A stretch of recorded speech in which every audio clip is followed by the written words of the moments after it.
Light the beam and pop some champagne. The Sacramento Kings are the champions of the best division in basketball. And I'm going to share with you an aspect of this Sacramento Kings team that nobody in the playoffs is prepared for. You're listening to Locked On Kings. You are Locked On Kings, your daily Sacramento Kings podcast, part of the Locked On Podcast Network, your team every day. And now, ladies and gentlemen, it is that time for another episode of Locked On Kings.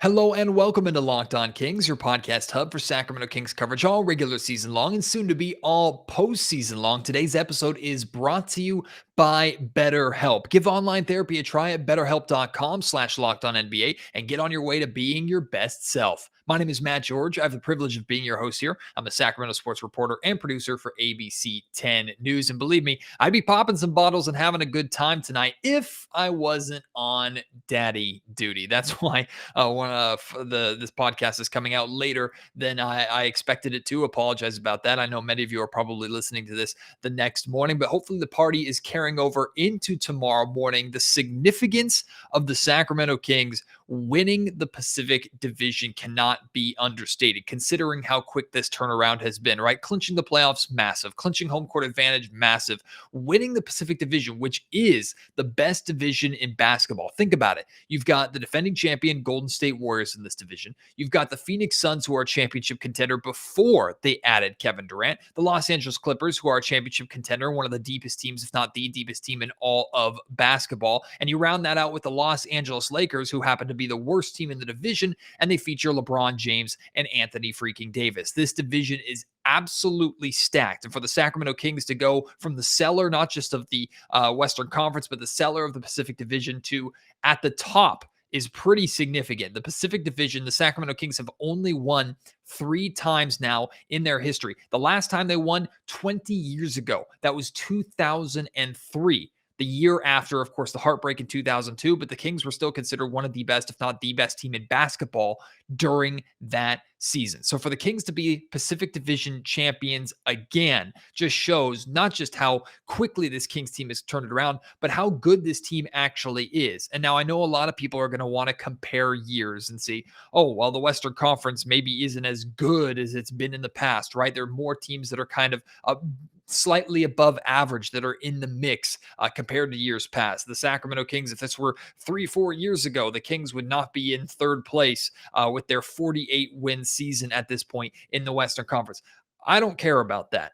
I mean, you could compare everything to everything and find a way to either undermine or overpraise anything that any team or any player does in any kind of sports argument. The reality is the landscape is the same for everybody. Right? There are so many teams in the Western Conference, so many really good teams in the Western Conference that are fighting and jockeying for position. And here are the Sacramento Kings, who made their way into the 3rd seed back in January.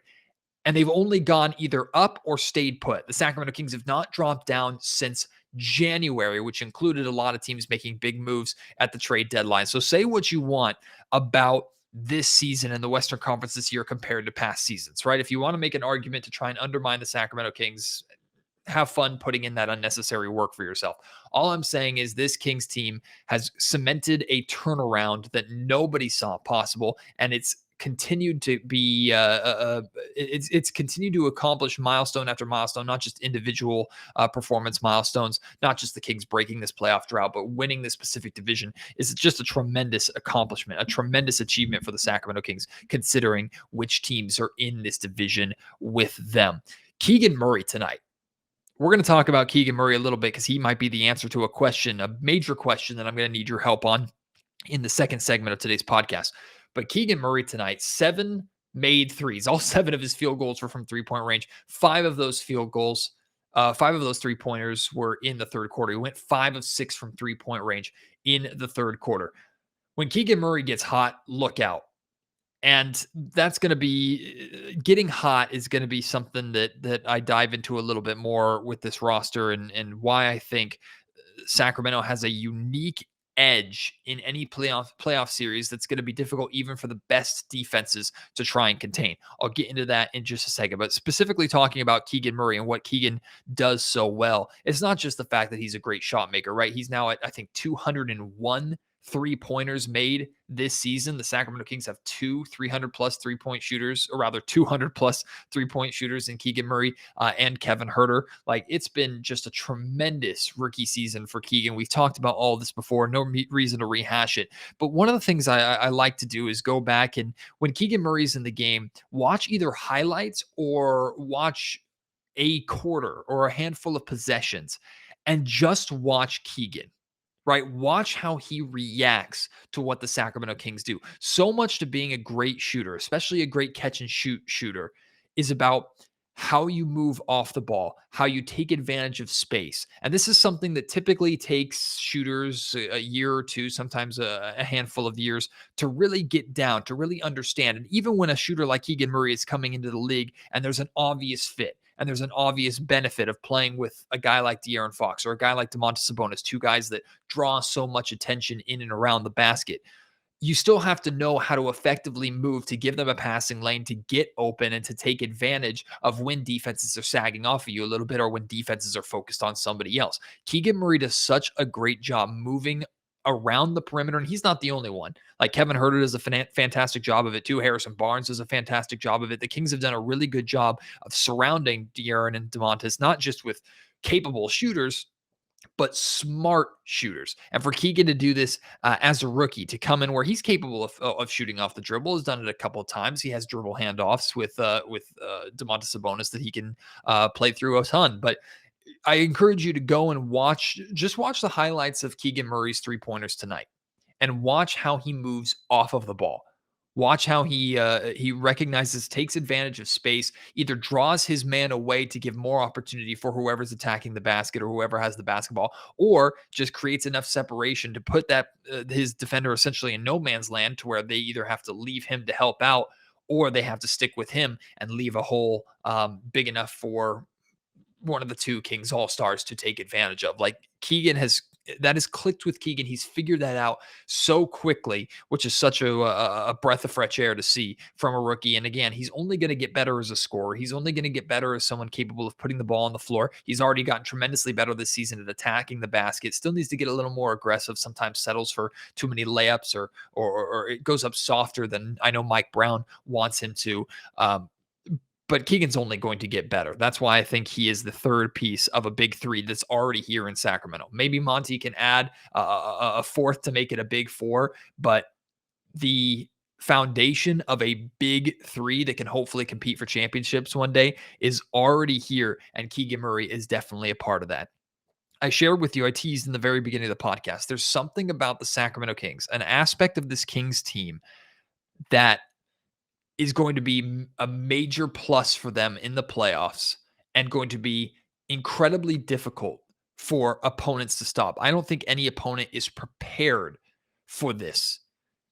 The only thing that can stop the Sacramento Kings from doing this really is themselves. And that's, this roster is loaded with players that can get hot and take over at any time. Of course, we know about De'Aaron Fox and Domantas Sabonis and how they can take over.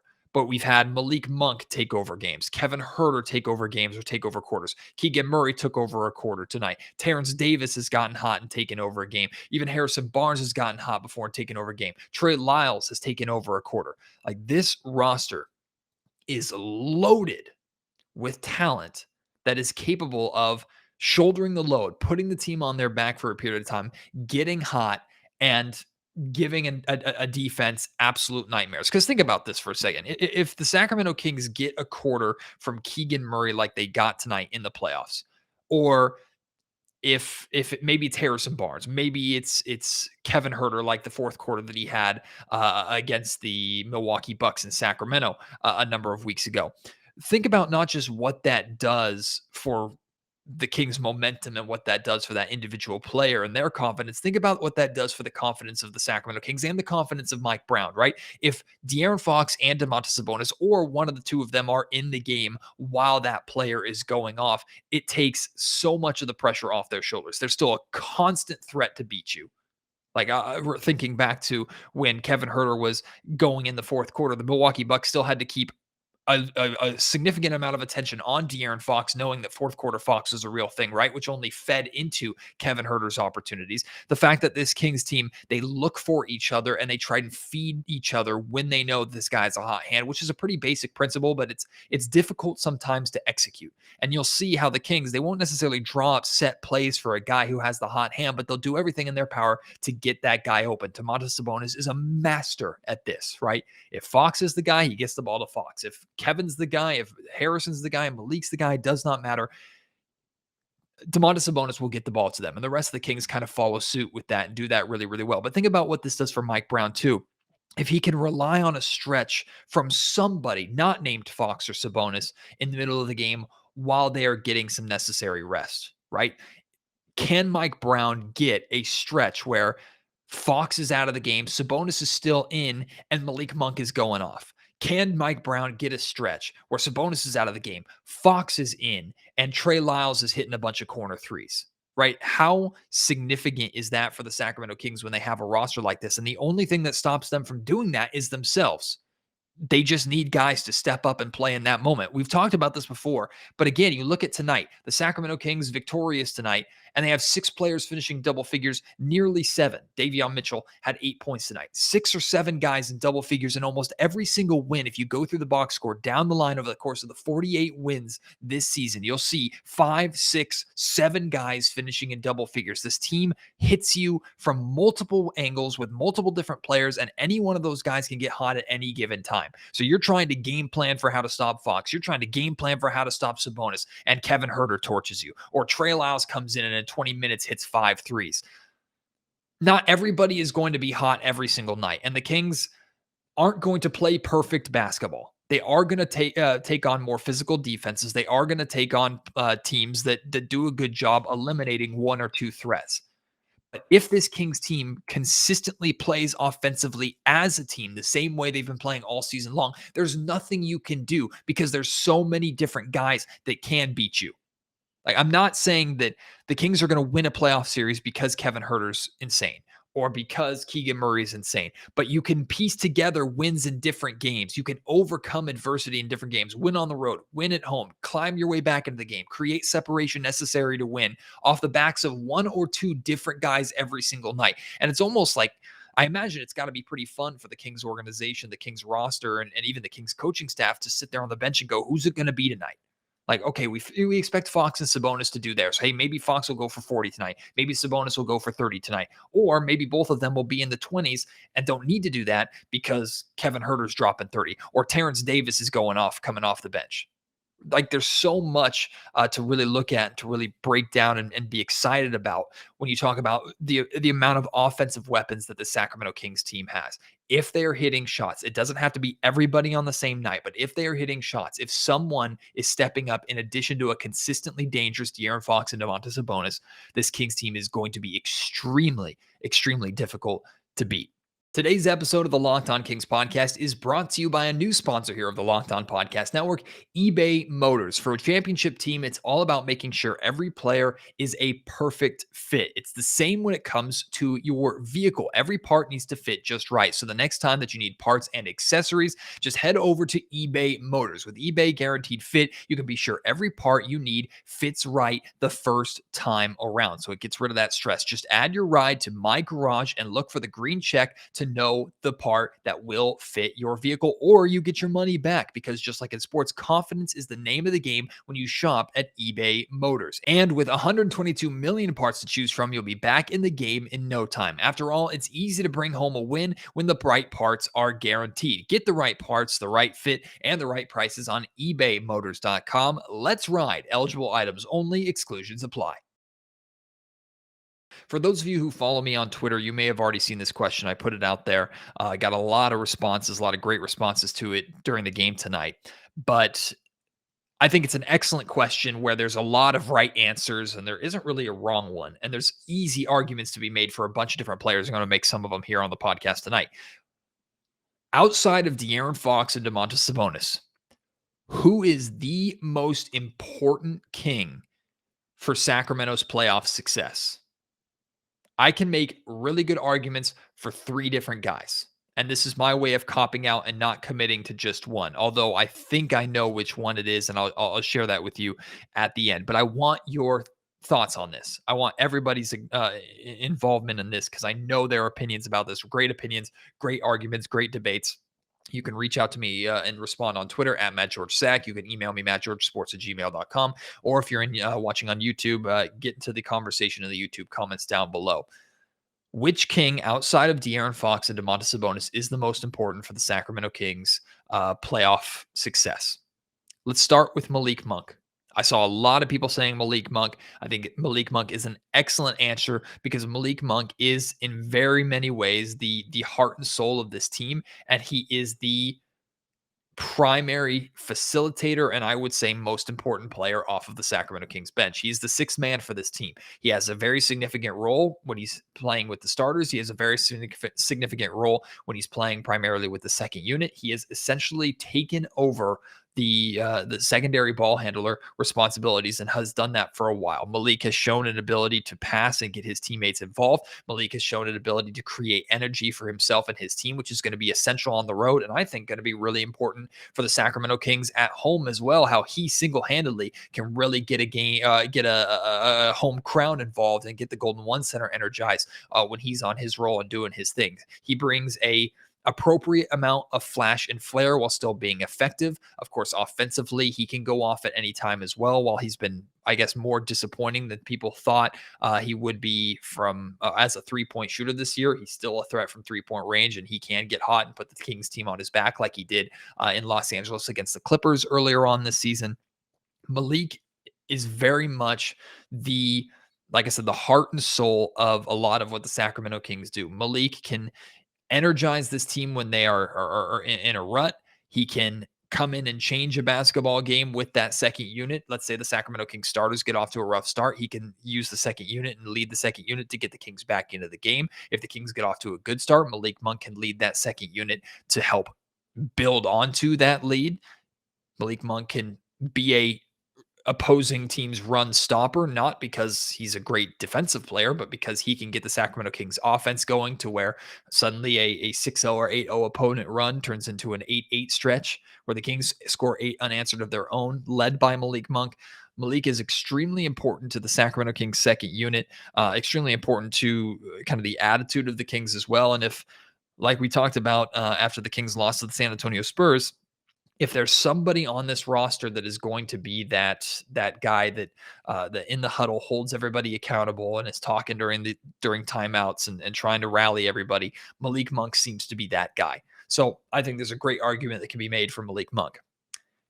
Kevin Huerter, I think, is another one that you can make an easy argument for. I was having a conversation with David Locke when he was in town. He's the host of the Locked On Jazz podcast, and he's the radio play-by-play voice of the Utah Jazz. And he shared with me, he said, I think that the success of the Sacramento Kings, a lot of it comes with how Kevin Huerter is playing. We saw how much this team has struggled when Kevin Huerter is out, and that's not because the Kings don't have capable backup shooting guards. We just talked about how great Malik Monk is. It's because Kevin does what he does so well, not just as a perimeter scorer. He's one of the best shooters and scorers from 2-point range. Like, he has one of the highest field goal percentages in the league inside of the 3-point arc. Plus, Kevin Huerter has also shown an ability to have 4, 5, 6, sometimes 7 assist games, and can also crash the glass when needed. Had a handful of back-to-back like 8, 9 rebound games at times earlier this season too. Kevin is very capable of doing a lot of different things. Defensively, of course, there are question marks, just like there are question marks with this entire Sacramento Kings team. But Kevin can get hot from the perimeter. He's a constant threat on the perimeter to where he punishes teams who make the mistake of leaving him in order to help. Kevin Huerter being on the floor directly improves opportunity for De'Aaron Fox and for Domantas Sabonis and whatever other Kings who are out there trying to be aggressive attacking the basket. If Kevin Huerter is rolling, the Sacramento Kings are typically rolling, and Kevin Huerter has hit a handful of extremely big shots to help Kings win games. You can talk about the main one being the Kings win over the Utah Jazz in the Golden One Center earlier on this year when he hit that three that wasn't at the buzzer, but essentially was the game winner when the Golden One Center crowd exploded and nearly broke the microphones of the cameras inside the arena. So Kevin Huerter is really, really big up there. My pick, and it shouldn't surprise you based off of what we've already talked about on this podcast, and I think a lot of people's picks as well, is Keegan Murray. And it's not just of what he does offensively. We've talked about this too. Keegan Murray is going to get targeted on the defensive end, right? Opposing teams' wings, especially, are going to come right after Keegan Murray. If the Kings are playing the Suns, I'm not saying Keegan Murray is going to have the job of guarding Kevin Durant. That's probably going to be Harrison Barnes, but teams are going to try and switch and get Kevin Durant or Devin Booker or anybody they can on Keegan Murray. They're going to test the rookie.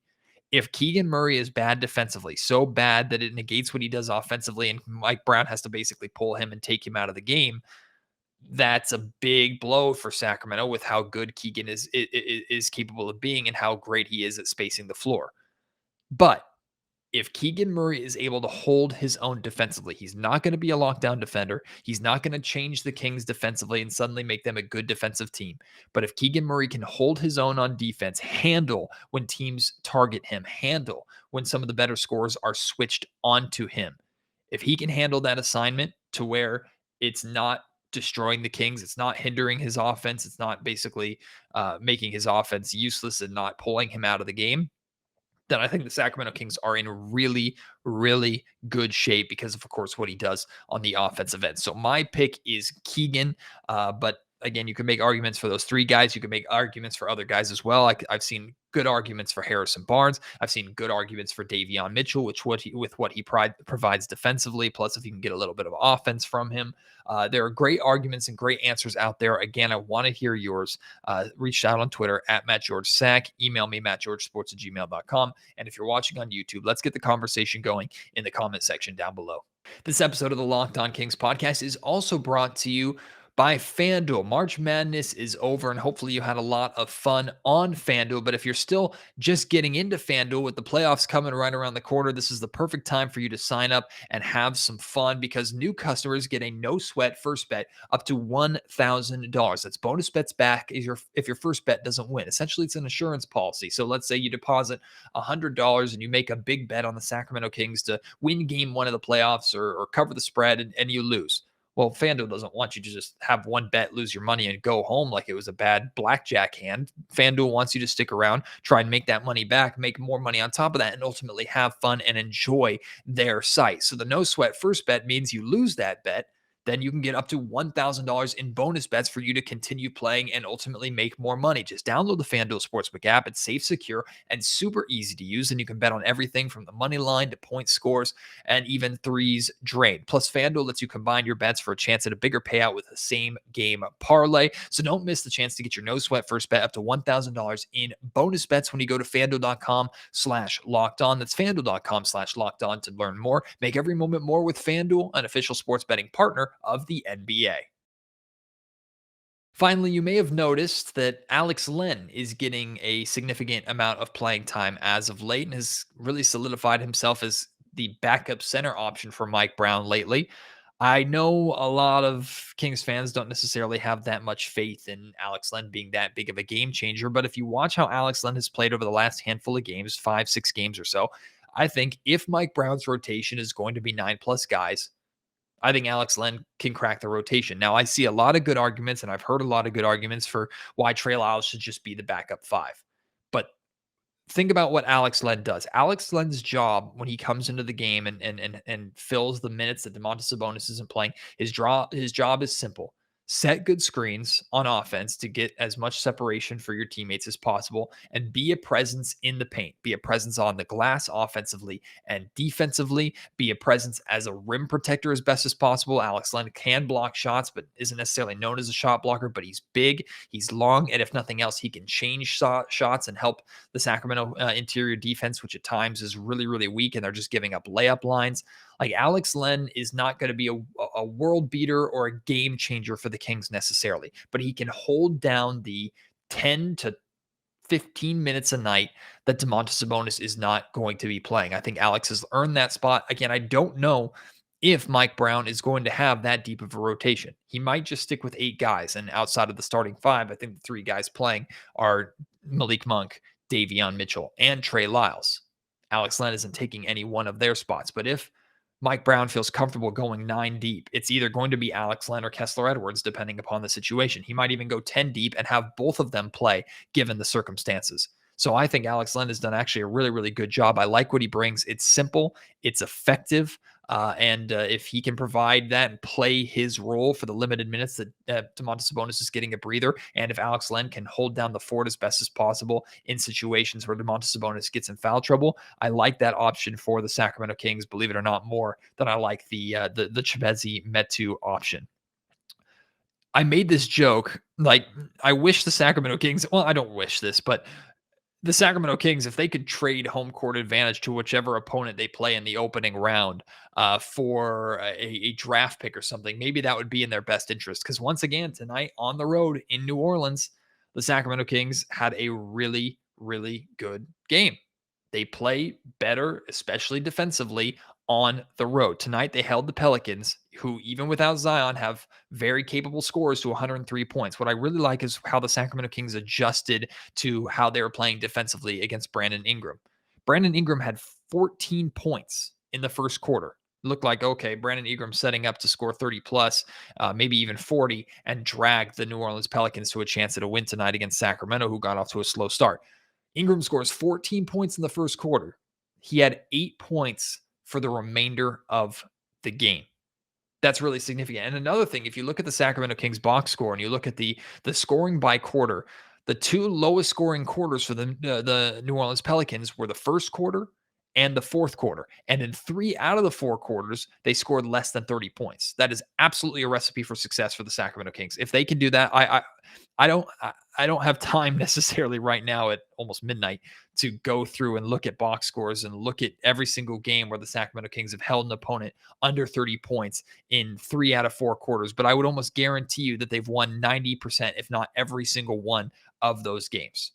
If the Kings are holding a team to 103 points, they should be winning every single time. Hopefully they're able to do that in the playoffs, and they're typically able to do that more on the road than they are at home, which is still an issue that they have to figure out. But to start the game strong defensively, holding the Pelicans to 22 points, and to finish the game strong defensively, holding the Pelicans to 23 points in the fourth quarter, I think that's really significant. And that's a really, that's a big plus for the Sacramento Kings team as well. So we got 3 games left. The Kings need to win 2 out of the 3 of them in order to accomplish their 50-win goal. A topic of conversation lately around the Sacramento Kings has been playing players versus resting players for the playoffs. Tomorrow, second night of a back-to-back, the Kings are taking on a Dallas Mavericks team, which is basically gasping for air and just trying to stay above water and have a chance to sneak into the play-in. At this point, they are outside of the play-in, so this is kind of a must-win game for them tomorrow. I wouldn't hate it if the Kings rested players, especially with it being the second night of a back-to-back. I think the right answer for the Kings for these final 3 games is find a way to limit your starters' minutes to, I think 25 to 28 is that sweet spot. Like, find a way to not play your guys 30-plus minutes. Now, Mike, I don't know if that's Mike's philosophy. He's been kind of kept his cards kind of close to his chest when talking about resting guys versus playing guys. I imagine the Kings and Nuggets are both going to shut down everybody, or the roster is going to be significantly different, I imagine, for the Kings and Nuggets, that final game of the season on Easter Sunday, which is a 12:30 p.m., so afternoon tip-off in Denver. So maybe that game is a safe assumption. Okay, shut things down. At that point, we should probably know who the Kings' playoff opponent is, and we should know that the Sacramento Kings have solidified the 3rd seed, which it's only a matter of time before they do that if they haven't already. But for this Mavericks game coming up, and then especially Friday's game against the Golden State Warriors, which could be essentially a tune-up game for a Kings-Warriors playoff series, and with the Kings' struggles at home, I think out of the 3 remaining games, that's the game that the Kings need to take most seriously. And if there's a game out of the 3 where I'm like, treat it like normal and treat it like it's already in the playoffs, and have your guys play typical minutes or normal minutes, that's the game out of the 3 for me. So I don't know how you feel about that. I don't know if you feel like just, hey, shut them down, rest them now. It doesn't matter. You won your division. Who cares about the 50 wins? Or if you're like, no, keep them playing, and we got to figure these things out and get as prepared as possible for game 1 of the playoffs on, I think it's April 15th. is when that game is going to be. So let me know how you feel about that. Let me know the answer to my question about most important king for the playoffs outside of Fox and Sabonis. Leave your thoughts about Keegan Murray, your thoughts about the Kings winning the Pacific Division. More to celebrate here on Locked On Kings. I appreciate your support as always, no matter what the Kings do, who they rest and who they play tomorrow versus Dallas. We'll have a post-game pod for you. I should be from the ABC 10 studios for that pod tomorrow night, and hopefully it will be out a little bit earlier than tonight's was. But I appreciate your support. Can't wait to have you join me on the next episode. Until then, my name is Matt George. You've been listening to Locked On Kings, part of the Locked On Podcast Network.